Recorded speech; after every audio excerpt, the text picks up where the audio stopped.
পাকিস্তান বিমান বাহিনীর ধাওয়া খেয়ে ভারতীয় যুদ্ধ বিমান পালিয়ে যেতে বাধ্য হয়েছে। বুধবার মধ্যরাতে জম্মু কাশ্মীরে দুদেশের সীমান্ত রেখা লাইন অফ কন্ট্রোলে এই ঘটনা ঘটে। নিরাপত্তা সূত্রের বরাতে এক প্রতিবেদনে এমনটা দাবি করেছে পাকিস্তানি সংবাদ মাধ্যম পিটিভি নিউজ। গণমাধ্যমটি জানিয়েছে, আকাশসীমা লঙ্ঘন না করলেও নিয়ন্ত্রণ রেখার খুবই কাছে টহল দিচ্ছিল যুদ্ধ বিমানগুলো।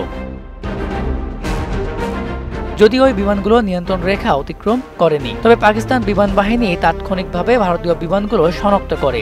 তাদের প্রস্তুত প্রতিরক্ষার কারণে ভারতীয় বিমানগুলো এক পর্যায়ে সেখান থেকে পালিয়ে যেতে বাধ্য হয়। এদিকে পাকিস্তানি সংবাদ মাধ্যম ডনের খবরে বলা হয়, ভারত কোনো প্রমাণ না দিয়েই হামলাকারীদের সীমান্তের বাইরে যোগসূত্রের ইঙ্গিত দিয়েছে। এই ঘটনার পরপরই প্রধানমন্ত্রী শেহবাজ শরীফ এই ঘটনার নিরপেক্ষ তদন্তের আহ্বান জানিয়েছেন।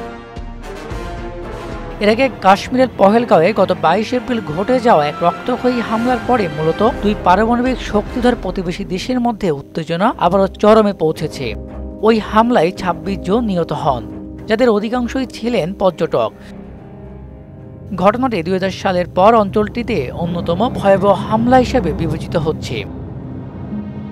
এদিকে পাকিস্তানের তথ্যমন্ত্রী আতাউল্লাহ তাহরার জানান, বিশ্বাসযোগ্য গোয়েন্দা প্রতিবেদন ইঙ্গিত দেয় ভারত আগামী 24 থেকে 36 ঘন্টার মধ্যে পাকিস্তানের বিরুদ্ধে সামরিক পদক্ষেপ নেওয়ার পরিকল্পনা করছে।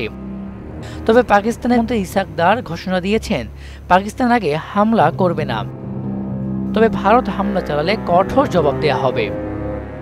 মেজবাহ রহমান, মোহনা ডিজিটাল।